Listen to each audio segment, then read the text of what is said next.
All right. All right. Welcome everybody to the I Am Hungry Lunch event. I would like to give credit to that title to Mark. It's very creative. We thought that was hilarious. We understand that you have a lot on your schedule. Love it that you're joining us today. Identity and access management is definitely an ongoing hot topic, not going away, but there's a lot happening these days that we all know about. And we thought it would be good just to review what's happening in the industry, best practices, what we're seeing from not only customers, but also prospects as far as needs and desires and problems and pain points. Today, I'm Tonya Welling. Sorry, I forgot to introduce myself. I'm the account executive for the West Coast, K through 12, higher ed. I have a background in government and educational sales. I used to be in the reseller channel as well. I really do like working with education. I'm all for making sure equity in education, technology and education. A little bit more background. I've got 4 kids. We've moved a ton. I have been, and my children have been onboarded and offboarded in 11 school districts, 2 countries, and 3 states. Oh, wait, and 5 college systems. So I get it.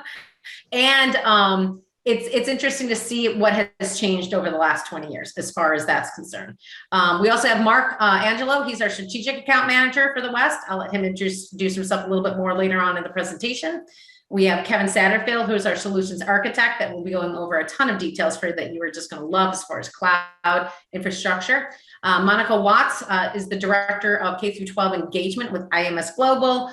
Use their site all the time, helping customers out. It's a great resource for a lot of our clients. We have Jamie Hines, who's the director of business intelligence for Katy ISD. Yay, Katy ISD. And Joe Christopherson, who's the director of technology operations. Thanks for joining us and helping us promote this event. I'm really excited to have you all here. So our agenda for today, I know was set up ahead of time. Mark and I will be talking first, giving you some information. Feel free to put the questions in the chat. We should be able to answer most of them live. Anything we need to follow up with you on, we'll definitely follow up with you on. I know I asked Christy if she had gotten her lunch invitation. Hopefully everybody else has gotten theirs. If not, again, throw it in the chat and we'll make sure to get that sent out to you. And at the end, we'll have our raffle. And if you didn't have a chance to say, hey, I want some, identity automation bling, let us know also, and we'll make sure to get that out. I know that was part of your registration, but just in case you didn't have a chance to fill that out yet. Hybrid learning environments. Okay, so I gave you a little background on my kids. Let me tell you a little bit more. When we all got confronted with a hybrid learning, with having to do, obviously with COVID, some online, some in person, some hybrid, not only just for our students, but our staff, employees across the country, obviously have all encountered this kind of conundrum. I have done this since my daughter was 8. She was a high power athlete. She only went to a hybrid setup. And I have seen all different kinds, and I have to give kudos to the state of Texas. They were the best ones. So I understand what it means to have a hybrid learning environment, but also understand what it means that every child is different. And addressing that equity in education is so important. My daughter was like, what's the big deal? We're all online. Where my son, who's a year older, is like, this is the worst thing I've ever seen in my entire life. But he also went to his first year of college. And since he experienced it in high school, he had at least an insight to how it happened. He had to change how he addressed his day, his approach, but he still needed that technology behind it, how to drive it. His high school was great. His college, not so much. They're much better this year, but I see it more and more. And you're seeing it in K through 12. And I get it. And you have younger kids, you have teachers, you have parents that are also in the school systems. You have so much to have to balance, and we totally get that. The reality of identity and access management. I love this slide. It shows everything that you are thinking of and dealing with on a daily basis.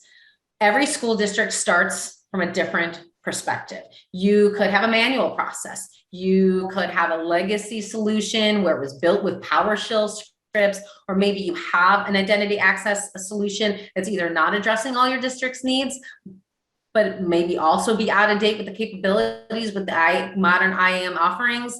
We get that. We understand in our current customers as well, they're always attacking different parts. They might have done a phased approach. They might have done like the lifecycle management first and the identity management first, but now they're looking for that single sign-on experience, or they're looking for identity governance and they need to run reports and get audited. We see it all, and we want to make sure that you understand that when you're evaluating an IAM solution, that this is the best way to look. Is it on your checklist? You also may feel that you're addressed one of those areas, like I mentioned, but not maybe others.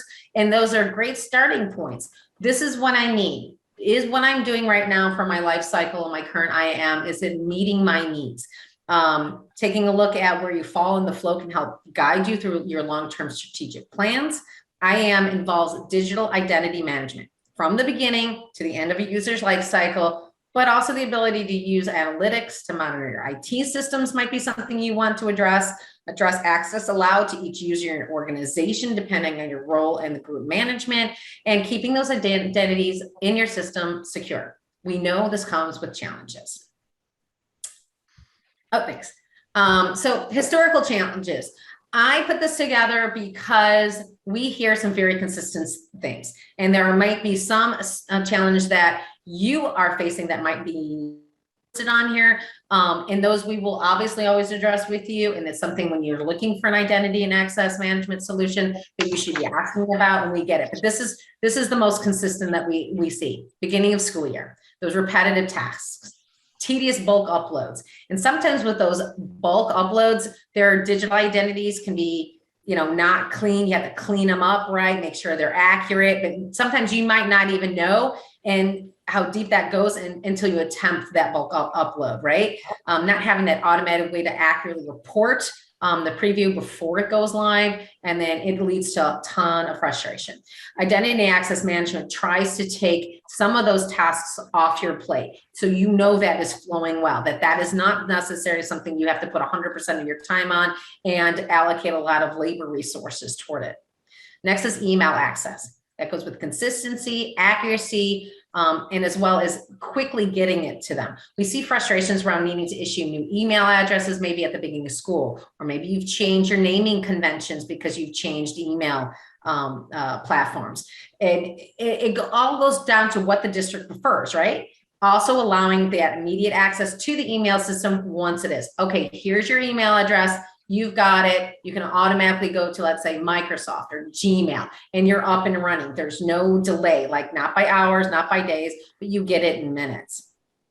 Next is not having the ability to fine-grain access controls for group management. Being able to apply that group management to all the downstream applications. You are a staff member, you are a teacher, you are in this school, you teach these classes to these kids at these hours, right? That control. We find out that a lot of times you have our districts have some kind of group management, but it doesn't allow you the flexibility. It doesn't give your ability to do that delay delete. Or it's not maybe going into Active Directory, only into Active Directory. So analyzing an IAM system that helps you with that. And we understand that can be definitely a challenge. Zombie and orphan accounts, again, beginning to the end of the life cycle. Once somebody leaves your organization with a staff member or a teacher, our clients are like, we have all these rogue accounts. We have all these zombie accounts. We need to get them out. And again, it goes back to that manual process they have to do. Might be able to get a report, then they're clicking manually to get them out of the system, and it doesn't always work. Another story. I love stories. Okay, so lived in Minnesota. 3 years after we left Minnesota, I get an email from our old school district saying, oh, here's your new credentials to log into your account. Well, that's amazing. Why am I still in your account? Then it was like, wait a minute. Has my children's identities been compromised? They were not. It was a fluke. It was just on the parent side, but it gave them a heads up of we didn't quite set up our system completely. But it was fascinating that it was still happening. The last section is slow device deployment. We understand that every year you have devices that are going in and out, right? So if you have Chromebooks, for example, and you're issuing those out, the importance of having to not only completely deprovision the previous user on that device, but also get the new user active on that device. That can be a problem. We get that. We want you guys to be able to quickly and easily redeploy. All right. There's a lot of primary focuses when you're looking for identity access management. We all know it's the kids. We want to say it's the adults in our ecosystem. We always start with our kids. We want them to have access. We want them to be fully supported and able to fully deploy that learning environment for those students. And it needs to be a centralized concept. And it begins with understanding the individual identity of each student, right? Knowing who they are in order to serve them with the resources that they need, as well as being successful and secure while doing it. And then we also look at the teachers right after that. Are they secure? Are they, do they have their complete system deployed so they can actually teach? But it also goes with everybody else in your ecosystem. Can your staff members, they need to be productive. They need to be efficient. They need to possibly be outside, partially remote, partially in person as well. The need for security, access, reliable devices, high quality digital concepts, and some digital content. It needs to vary depending on who they are. Maybe it's the grade in the area of focus. Maybe it's the department and their needs as far as getting their jobs done. We look at this entire picture, and this is something that I know a lot of our school districts love this picture because they're like, oh yeah, we need that, and that. We've got this, and this all accomplished. And we really like to make sure that we talk you through that. Oh, I love this slide. That's it, right? That is what it means for IT. That's your reality, right? We just discussed students, but we also discussed staff and teachers and subcontractors. Every single one of the people in your ecosystem needs something in one of these buckets. And what you have to face is so in-depth for how to manage that. I don't think a lot of people, the end users, really see what you have to go through. You're responsible for all this. It can be a nightmare. The need to provision, roster, address personal freeware with no insight, making it accessible to everybody based on those group management and also secure. That is your challenge. And we know that you face that on a consistent basis. What we like you to do when you're looking for an identity and access management system is to streamline that approach. We're trying to make what was on the previous screen a little bit more like this. I love Star Trek. This is one of my favorite slides.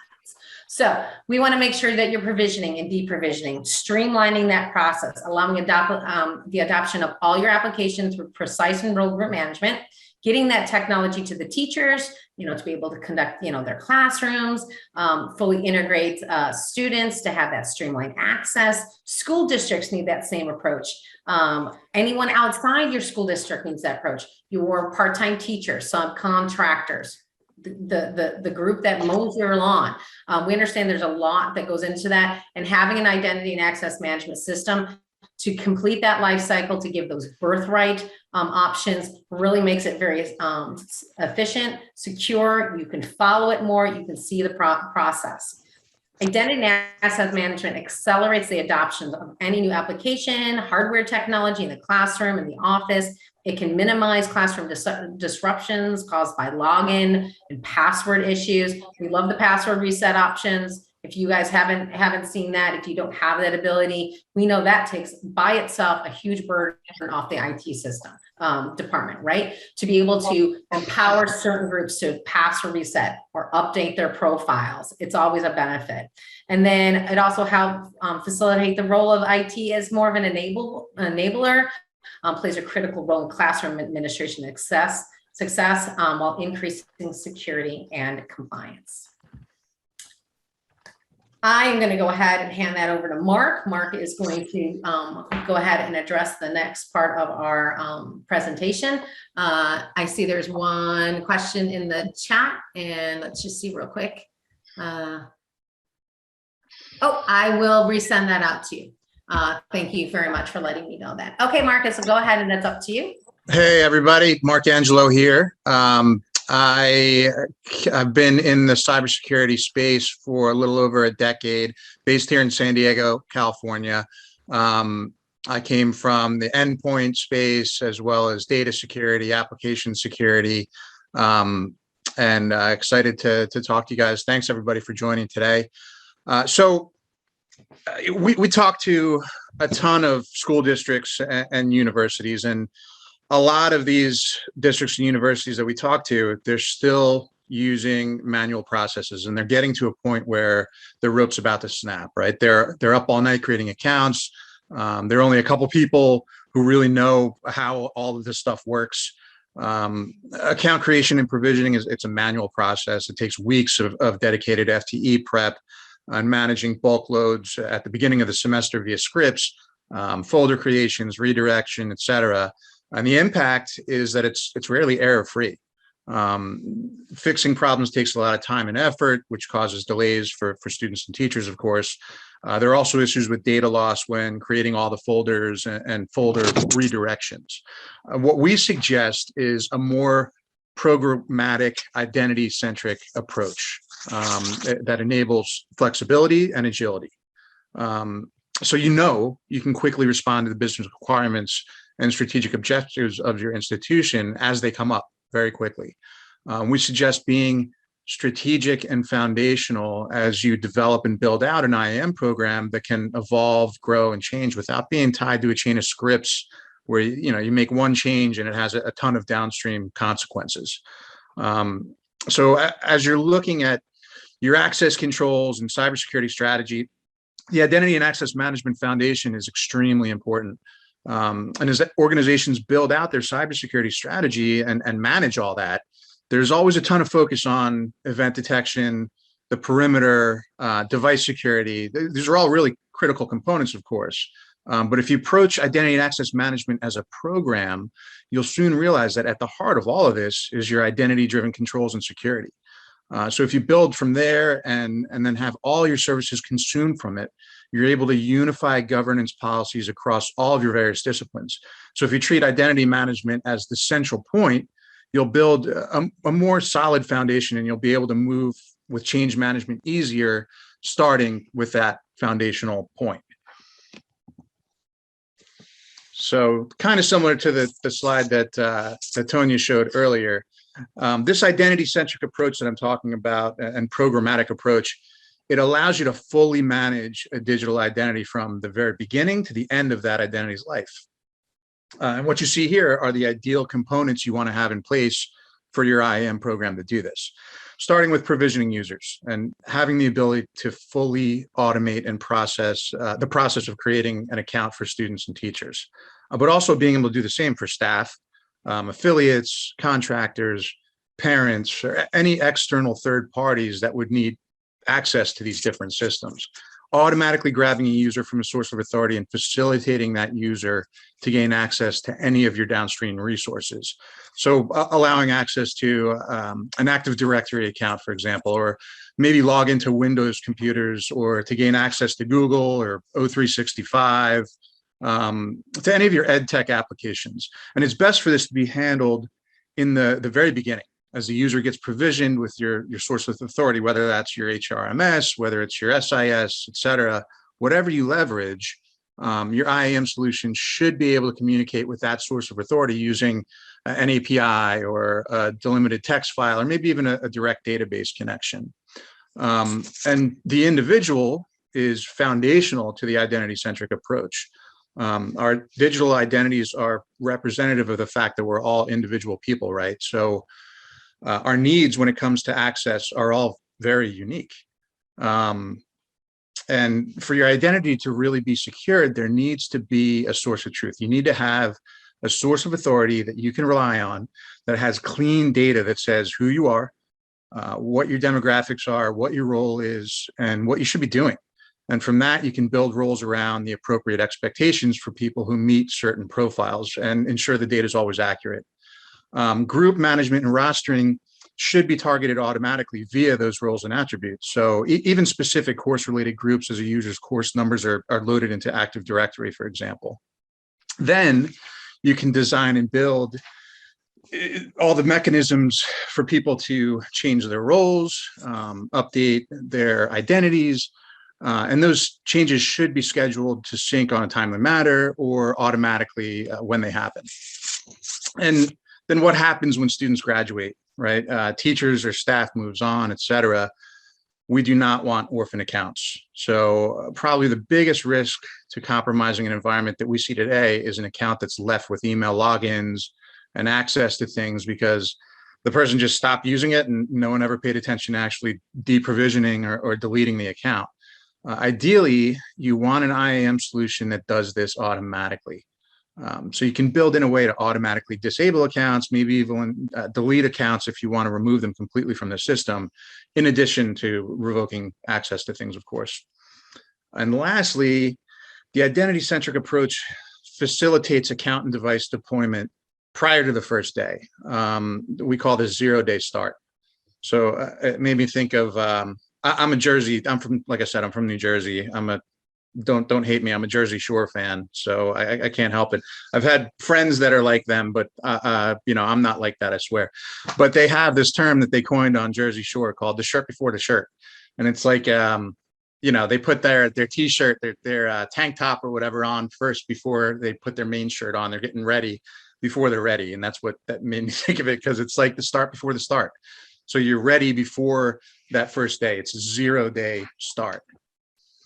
So when it comes to that, in both K-12 and higher ed, we've seen a big increase in pressure for resource productivity. That 0-day start, it's been a dream of IT departments for a long time, for many years, but what we see is it's not usually the reality. So focusing on the identity and implementing role-based provisioning and access systems can greatly reduce the time it takes to grant students, teachers, staff, parents, contractors, et cetera, access to the systems they need on the day that they need them, which of course ensures maximum productivity. Also, in order to accomplish a 0-day start, it's important to have HR and SIS data triggering the automation of a digital identities lifecycle. And the way to maintain this is through constant evaluation with policies based on someone's role, their attributes, to make sure that they have the right level of access at the right time, right? So making sure that people can maintain the rights that they have or that they get disabled if they leave, making sure that the changes that happen on day 0 are reflected so things can be updated very quickly. So when we're looking at the user, so when we're looking at the user and talking Security 101, to simplify the concept of what it is we need to accomplish, in addition, of course, to having that successful 0-day start, there are 3 questions that we want to ask when it comes to an identity. And those are, who is this person? What are they doing? And should they be doing it? So being able to have that identification, authentication, and authorization access control process in place will help remediate so much of this risk. Because if you can identify who the actor is in your environment, what they're doing, if they're actually supposed to be doing this, you're in a really good spot to make informed decisions as to, should I stop this person? Should I report them? Is everything good? It all comes back to where that identity lies. And with that, I think we're going to take a quick 5-minute break. Kevin's going to jump in here and talk about identity management and the cloud. So if anyone wants to jump in, we could also have a quick discussion if there's any questions or anything we could talk about now too.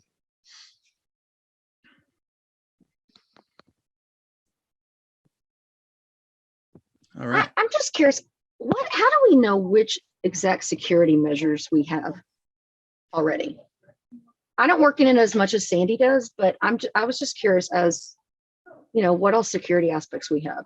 And don't get me wrong, I've threatened the bosses that if they ever dropped identity automation, we would riot, because you were making me cringe as you spoke about what some districts are doing. And don't get me wrong, we have ClassLink now, and some districts are going to ClassLink for their, managed user management, but we aren't even ready to go there. We're like, so we just threaten that if they get rid of identity, that, yeah, because you make our jobs, make our jobs 100% easier. So I love that. That's awesome. Okay, so I know you have the single sign-on, and I know you have lifecycle management and identity governance. I don't show that you necessarily have the authentication through us, which would be the portal, But it might not be up here on our screen. So just to give you a little bit, go ahead. And we have our portal through ClassLink now. So you have your portal through ClassLink. So are you doing any authentication in addition to that? Any kind of, instead of just username and password, are you doing QR codes, pictographs, anything like that? Through ClassLink, we're doing QR code, the card reader. Yeah. Through the card reader. Okay. Yes. So that's terrific. So do we have one? Yes. Can you use it? Yes. Will we integrate with ClassLink if you want to keep them as your SSO? Absolutely. So and I'm going to talk on I think you're still on-prem, so I'm going to just talk to the Windows portion of it for right now. So our authentication and SSO is actually one SKU in the cloud. You can use either one or both of them. It would be our portal. We do like I said, the pictograph, the QR codes, FIDO keys, one-time passwords, and push ping me to your phone. You can manage that. I'm not sure how you're set up right now with your authentication but you can group manage that. So you can say staff, teachers, and high schoolers can do a push ping me to the phone along with their username and a password. You can stack your options. You can force your options. So you can say, staff can only do a push ping me to the phone, or they have a choice between push ping me and a QR code. So it's up to you on how you want to do that. With the RI Cloud version, we do have some standard analytics that go along with that, which would be successful and unsuccessful logins. If you use our authentication with the SSO, we can also say most used, least used applications, who's logging to what applications, when. You can report that. We have standard reports. I think you can actually create even more reports, and all those reports are downloadable. A lot of that is used for audit purposes. And so that's how we kind of track. And I'm going to get ahead of myself, and someone else is probably going to talk about this later, at least in the high level. What we're coming up with. Go ahead. No, that's fine. Just because, like we said, we don't have time to get into all the weeds of stuff because we do multiple things. But I was just curious, when you were talking about the security, kind of what pieces that might, work for us if we didn't have it. Yeah. And one other piece I'm just going to briefly mention is, and it's coming out next quarter, and we're partnering with SpyCloud on this, is the credential monitoring portion.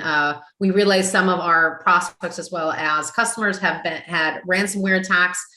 This is a lot of research as far as, emails and credentials, not only for password safety, but what's on the dark web. So if any point in time you want to go over that, that's the other security measure that we have taken steps to advance in. And we probably are going to want to, we now have a cybersecurity person, but we were hit with ransomware in November.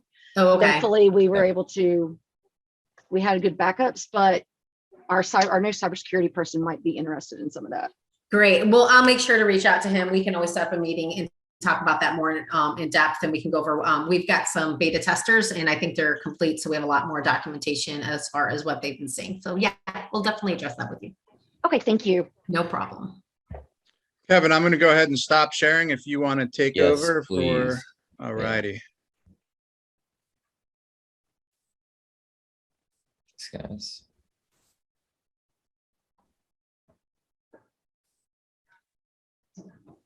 We'll give it another minute, and then we'll get running.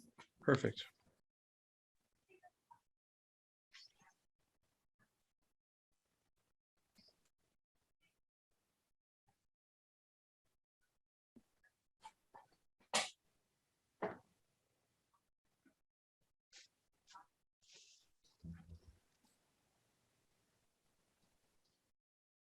All right.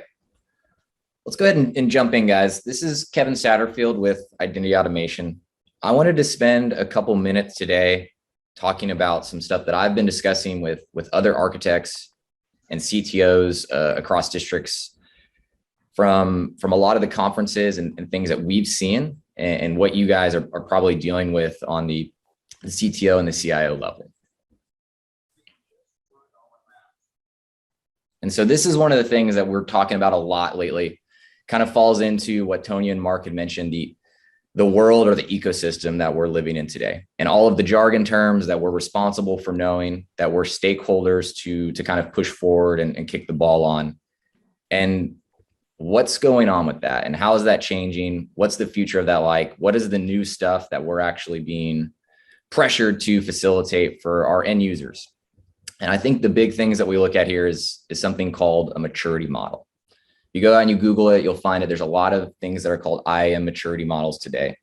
But what they really cover is some of the main tenets of IAM. And what we're seeing this year is that if you need cybersecurity insurance, you are actually being mandated to meet or facilitate some of those maturity model principles. And the big two we seeing are federation, and that's because it directly ties into multi-factor authentication. So if anyone's talked to cybersecurity auditors recently or have tried to re-up their cybersecurity insurance for what Mark and Tonya and Christy, your CS engineer, are probably looking at now is, we need insurance for ransomware, and that now costs money and people are really invested in looking at it. I think we looked at it in terms of ransomware breaches. 54% of all ransomware breaches were within education last year. So it's one of the things where we see this and we see money tied to this now.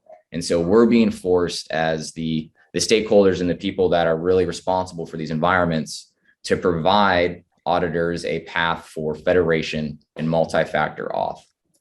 The good thing for us is that these are relatively low-hanging fruits. When we look at the actual maturation model and how people really progress through it, the good thing is federation is really the first one, and it's usually immediately followed or comes in tandem with multi-factor authentication.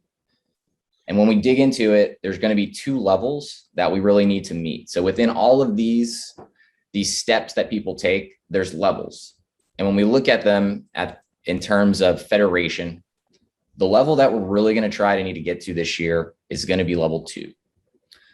And what federation at level 2 means is that I have a trusted identity provider. So I'm using some single source of identity that I can push out to anything else. So if I want to log into Google, or if I want to log into O365 or any other resources that I need from either the staff or the student or the administrator perspective, I need to be able to have some type of integrated login experience.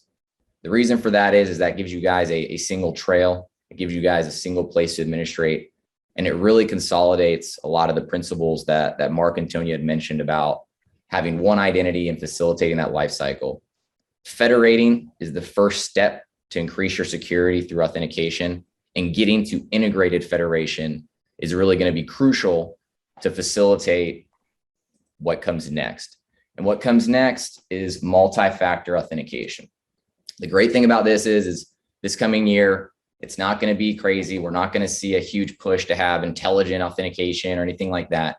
But what we're seeing requested and being mandated is basic MFA. So when someone walks up to a resource, they need to be able to present something beyond a password. They need to have that push notification on their phone. They need to have something that they type in with that, and they can get 2 factors of authentication. This doesn't seem crazy, but the thing that we have to realize as the stakeholders is that big ecosystem picture that Tonya brought up with all of those different applications and all of those resources, those all need to have 2FA on them. If someone's accessing them, they're a high-risk user, they need to have authentication tied to that. And really, the way for us to provide that is to have that central point first, be federated first, and then you can just layer in authentication. And then if anyone has to access the resources, they go to that front door. That's your federated provider. They have to ring the doorbell or put in that passcode there before they get access to the rest of the house or the rest of your resources. What we need to keep in mind, though, is that this is going to apply to devices too. So when we see staff people logging into Windows devices or Chromebooks or Mac OS, there's going to be requirements or requests to provide multi-factor authentication there as well. So be aware of that. It won't just be at home or logging into cloud apps. It will actually be pushed to the device level as well. So we start thinking about this and I don't want to say we freak out, but a lot of CTOs say, how are we going to do this? This is almost an impossible task. The thing that we need to think about, and I'll give a little bit of a tidbit of the conversations that I've been a part of a lot lately, is okay, we understand that we need to push out MFA. We understand that we need to push it out to our high risk users, which is immediately going to be staff. The immediate pushback, and that you guys will feel or are probably already feeling already, is what are we doing to provide that to the end users? Are we making them download an application that they put on their phone? Are we making them put in a one-time password? They're all crucial decisions that you have to make and really reconcile with your user base. I think the big pushback that we've seen immediately is everyone goes right to push notifications. It's a really easy, really secure way to push out MFA. But the pushback is always, I'm not going to put a work app on my phone. You guys don't pay my cell phone bill. I'm not doing that. And so when you think about that, you run into that wall. Those are the types of things that you're challenged with now. Is how do I force adoption of a more secure environment across my user base? So you can push out, and force people to do it and say this is our way or the highway. But with kind of the world we're in now, we all talk to teachers. They're stressed. This is not the time, I think, to force MFA on stressed staff members, stressed teachers. So what we've seen a lot of people do this semester is come with are you ready to sign up? Let's give you a path to do maybe an easier, more secure login. And if not, you can do the old way. You can adopt, if we have to ultimately go to multi-factor authentication for cybersecurity, I can provide you maybe a piece of hardware that you can take around with you. You can insert that piece of hardware to log in. It's going to be more cumbersome than you using your phone, but maybe for us as the stakeholders, that is by design. We can actually give you an alternative method that's more secure, but we can kind of convince you that, hey, you should just download the app. It'll be a lot easier and a lot more secure in the long run. And we've seen a lot of people do that this semester. And it's something that I would recommend you really start paying attention to. This is when you go and you try and recertify or re-up your cybersecurity insurance, the first thing they're going to look at is whether you have basic MFA this year. And there is a lot of ways to accomplish it, but start looking at it at now. And so we think about how do I actually accomplish that? And the first thing that we want to do is I think Mark's point earlier, is you want to be constantly asking yourself those security one-on-one questions. Who is this? Where are they? What do they need access to? And so to start doing that, you need to determine where you are now. Take a hard look at your resources. Am I providing any type of authentication beyond just a password for everything that we log into? If you are, then the first thing you need to do is maybe look at federating, getting a central point of authentication that you can really follow and track. Step 2 is when you know where you're at, create a vision. Do a pie in the sky. What's the perfect world? What do I want to see at the end of all of this? And the good thing for us is I don't have to stretch it out to, end of the world, one-to-one Chromebooks. You're doing this, you're doing that. I can think about it within those boxes. So what do I want to do with multi-factor authentication? What's my roadmap specifically with that? Do I want to people ultimately do push notifications or a mobile app, or do I want to give people tokens? Really just determine what you want to do, discuss it internally, get buy-in from your team, get buy-in from maybe some teachers and some end users that will ultimately use it. Because this is really the time to plan what your roadmap's going to be to get to that perfect world. The next thing is build it. So talk to people, talk to other people that are doing it today. Go out and research it. Do POCs. Try the thing that's going to work for you to implement these types of criteria to build on. And that's where I say, again, I'm very agnostic in terms of this. Go out and look, see what other people are doing, see what the industry is doing. You could even look outside of K-12 specifically. You could look and see maybe what enterprise did, because you guys are actually going to be falling right behind them in terms of security compliance. Next one is execute your plan. And this is really where I think a lot of people get stuck, is we get stuck in the paralysis by analysis. We go through a couple POCs, we try a couple things, we get, some medium-term adoption, but it's not the perfect world. I think specifically with federation and with MFA, what we have to realize is that we are intentionally making it harder for you to log in.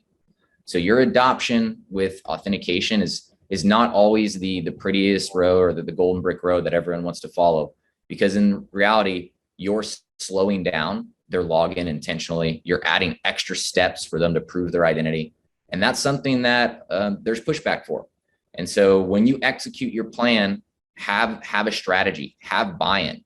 When you go and you create that vision, that roadmap, that's why you go talk to those end users and you bring them in. Because when you go to execute your plan, you'll notice that your champions will end up being your teacher that helps other teachers enroll, or your librarian that's really dedicated to actually increasing security in the library. What's the last one? Measure your success. Get ready to do this all over again, because when you finish this, you're going to just be looking at the next level, and you should be constantly evaluating where you're at, what's new in the market, and what can we do to improve that. And when we think about improving it, this is the thing that we've also talked a lot about this year. And I'm going through these cycles a lot with people as we look at, all right, we've got to step 3. How do we get to step 4? Or how do we get to true governance? And really, when you start thinking about things like that, you need to take a step back and you need to look at your infrastructure. Because if I'm going to be providing true authentication through a federated partner where I'm pushing everyone to do multi-factor authentication, you need to make sure that wherever they're doing that is always going to be there. We can't have the power go out and nobody can log into anything then. So you need to have some type of robustness built in to these systems that end up controlling your identities and really monitoring them and providing authentication for them. And that's where we see a lot of people start thinking about the cloud and talking about the cloud and moving your on-prem resources that could be, could be lights out. If the power goes out like it did in Texas last year, what do we do? And this is where we start thinking about the cloud. And this is something that we'll evaluate and you guys will see with all of the products, because there is the call to deliver high availability to people and something that can scale. What we need to be aware of, though, is that there is a give and the take with the cloud. And so when we look at this personally, and I think objectively, the cloud benefits greatly outweigh on-prem. And this is why we see the infrastructure investment for on-prem. We see spending so many resources when we could have been planning about the steps of maturity. We're spending them just making our virtual environment run or making our network run. And that sucks a lot of our time as the team that actually is responsible for operating this, that has, potentially hundreds of thousands of students to maybe 5 of us. That's a lot of time for us to just be spending on infrastructure. Same thing with scalability. I have to be aware of how this is going to scale. I have to deal with all of the load balancers. And then it's compliance and security on top of all of that. We have to make sure with all the ransomware and all the people trying to attack our surface and us expanding that surface for people to gain access to, we have to be really, really buttoned up on our security. These are things that I think when you compare them to the cloud, they're no-brainers. And the last one I mentioned is somewhat a counterintuitive one. But obviously, when the cloud, you guys aren't looking at infrastructure. We're not trying to stand up VMs or update VMs. It scales automatically in most scenarios. But the thing that people don't really pay attention to or don't understand is that almost all cloud providers now, if you look at Amazon Web Services, which is what we work with daily, but if you look at Google and Azure as well, they're going to end up providing a lot more security, and they're going to be a lot more compliant than most data centers that you'll see or visit in person. And it's because they've gone through a lot of effort to provide these security measures, from a guard sitting in front of a data center that's got a gate around it to them actually having, front-end DDoS monitoring that's just provided across their service. There's things like that we could never imagine providing in an on-prem data center that just come natively with cloud offerings now. And so when you think about the security and you think about, hey, I want to have my box in my house and I want to keep my hands on it, I think that's something that we're going to have to give up as the owners, as the engineers. We're giving up a little bit of control, but we're gaining all of these benefits. We're gaining security, compliance, we're gaining scalability, we're gaining all of that infrastructure benefits, and we can then turn around and we can use those on the cycles. So we don't, when we come back up and we look at the maturity cycle again, we're not tired. We're not overwhelmed by having to just get the infrastructure up. We're ready to actually look at the people problems, the identity problems, and solve them. And we can just trust and assume the infrastructure is going to be there to support it. All right. Welcome to the second half of our presentation, Zach. Okay. I am going to reintroduce Carter Dunbar. He's with Identity Automation. I did not have him on the first slide. Sorry about that, Carter. Kevin told me not to do it. Just kidding. I forgot. And again, we've got Monica from IMS Global, and we've got Jamie and Joe from Katy ISD. I'm going to go ahead and we're still recording. Mark, if you could bring up the slide deck, please. Oh, yeah. Give me 1 second here.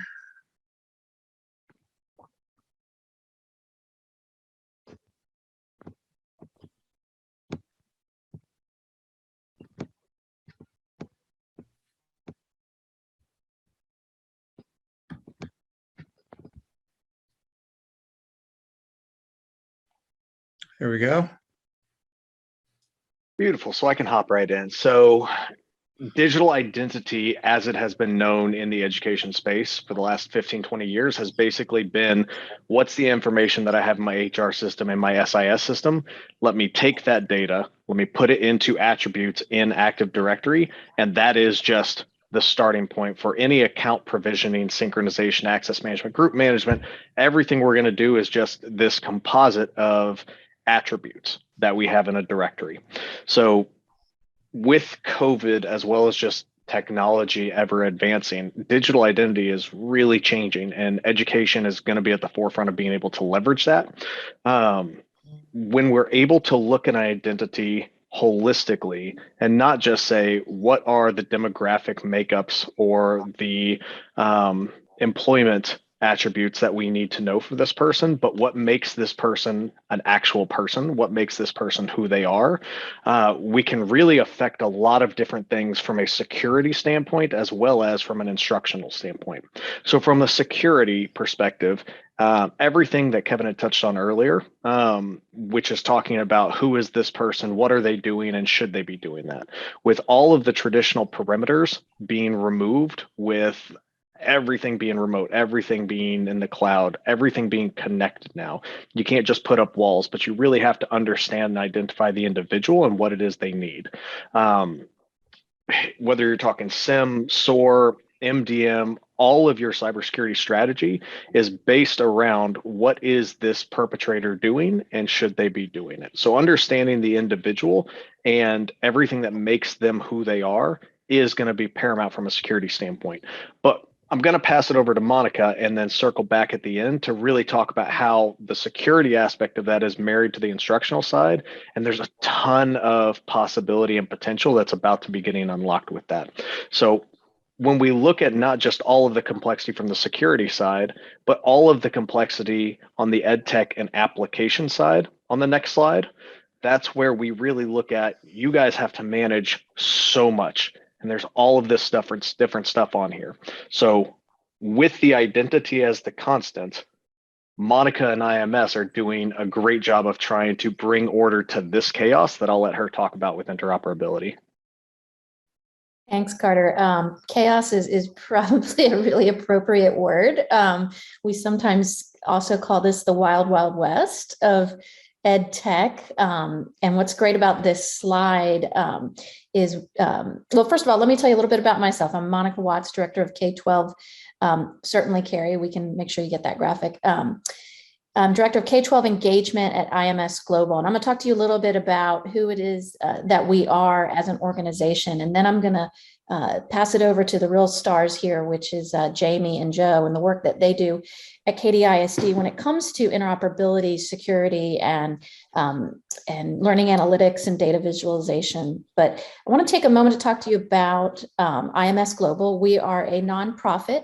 We're mission-oriented organization. We are unique in that our members consist of K-12, higher ed, and our supplier partners and vendor partners, such as ID Auto. So what you see on your visual there is a typical ecosystem in K-12. And at the core there, as Carter said, is security. And identity automation is one of our great partners here for that. And what we do at IMS is we strive for open interoperability standards. Whether you're utilizing digital tools in your ecosystem, in your learning object repository, or your learning management system, we want to make sure that that process of data flow between those applications is as efficient as possible. You already have enough responsibilities on your plate as ed tech leaders, and making your software tools, your curriculum resources, and your applications work seamlessly in your ecosystem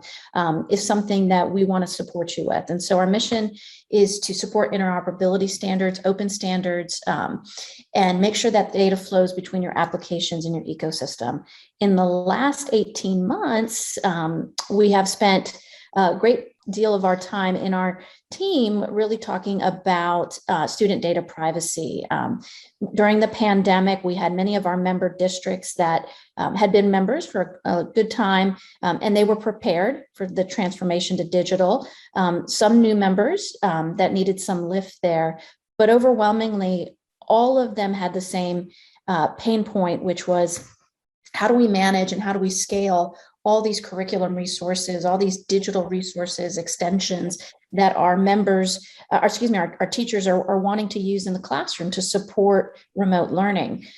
For over 4 years, IMS has been vetting applications and extensions against a community member rubric. And what that means is we built this rubric way before the pandemic, and the rubric measures applications and extensions against 4 areas. So we measure against advertising, data security, third-party data, how that's shared, and we measure the application and publish their results. And we publish the results not to shame that application, really to make improvements. We work with that application, the vendor partner, let them know about the results of the rubric prior to publishing. Many of them are overwhelmingly supportive and make the changes to their policy statements and are grateful for that opportunity, because our goal is to really create a culture of privacy within that organization and for our members.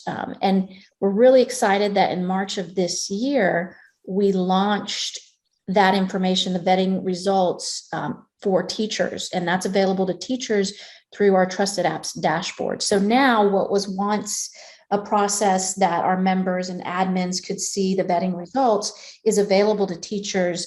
Again, our goal of being, very transparent about that information. So teachers can see the vetting results. They can understand the decision by the district to determine whether that application is approved, maybe perhaps approved on a limited basis or even denied, so that they have a greater idea of why that application was denied potentially. Let's say that the policy doesn't state how they use third-party data. That might be a red flag within the district. And so at this time, they have determined that application to not be approved. So just give you an idea of some of the things that we're doing in the last 18 months at IMS. A lot of success with our Trusted Apps dashboard, just a little piece of what we do with our members. We also support their One Roster initiatives and, a case standards. We can talk additionally about that at probably another time, but I really want to, Carter, bring in our superstars today, which is Joe and Jamie, and just kind of highlight how they're using interoperability standards within Katy, as well as the work that Jamie is doing with data visualization and the dashboards. Well, I can't say it any better than you can, Monica. So you're not fun to follow. Yeah, I mean, just kind of a brief intro on some of the things, and we've been working with IMS Global, utilizing the things that IMS Global, the standards that IMS Global's been coming up with since I've been in Katy ISD, which has been 8 years. And so we're huge proponents of standardizing, especially, and I'll just give you a little background on what Director of Business Intelligence means in Katy ISD. I'm over development, integration, data warehousing, databases, and of course our data visualization, as well as PIM state reporting. And so almost all of those things fall into trying to move information around. And over, you know, my entire career in ed tech, I've seen so many flat files, it'll make your head spin. And so just the idea of one roster, I remember originally just the thought of that was incredible. But you know, IMS Global has done a great job of taking that to the next level, and they can talk a lot more about it. But the case standards, being able to get our learning objects repository, being able to utilize that from the perspective of the school system and from the technology department has just been huge. And of course, in March of 2020, all of those things kind of really came to I guess a point that if we would not have been in the place that we were with the ability to get our data out to our vendors, get our rostering information out to our vendors, to have that learning object repository, to have the interoperability between Canvas, our learning management system, and our eSchool Plus, our student information system. If we hadn't had that, I think we would have been, as a school district, lost. So I would blame, and I hope Joe jumps in on a little bit of this, because I know a lot of this also kind of bleeds over into his department. But the fact that we had spent several years working on standardizing the way we're moving data from our systems internally, as well as to our external partners, and using those standards saved us. I think we had the ability to stand that up. We had the ability to make sure that we had the systems in place to deal with going completely virtual in literally 1 week. We had to do a lot, but having those integrations that were already using those standards has just made a huge impact with us. Yeah, so as Jamie mentioned, his team does the bulk of the work around, I guess, building out those files that need to be transferred or brokered between us and the vendors, with all that data, and making sure it's safe. My group's role is that process of actually transferring the data. You know, he builds out those files based on those standards, hopefully, make it a little easier for them to provide that information across platforms instead of coming up with a unique format for everyone, and maintain the security around that information, right? And a big part of that, you know, those standards help us to identify the resources students need, or get access to the resources students need. But our group is really more of the time spent on providing access to those students through the single sign-on portal and those kind of things that we talked about a little bit before with identity automations, access management system, and those kind of things. That's really where my group comes in. And having those automated processes is key to ensuring the students get access to those resources when they need them. You know, as they're, you know, going from class to class, or the start of school year when they first start the classes, make sure they have access to all their textbooks and online resources, is a pretty big manual effort in a lot of cases, and automating that has been huge for us, and standardizing those I guess data transfers is a big part of that.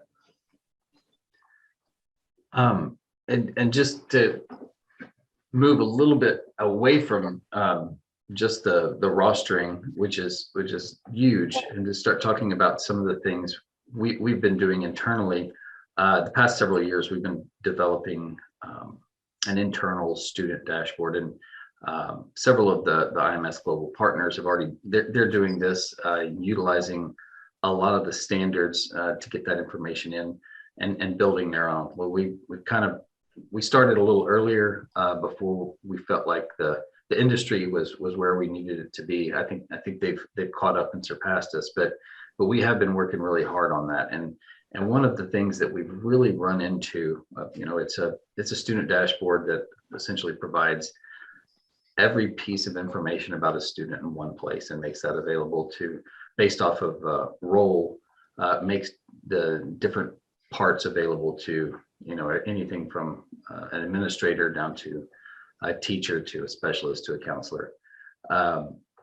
But in doing that, what we found was one of the things that was requested from the bottom all the way up was the ability to see how the student is doing on standardized tests and be able to relate that back to individual knowledge standards, educational knowledge standards.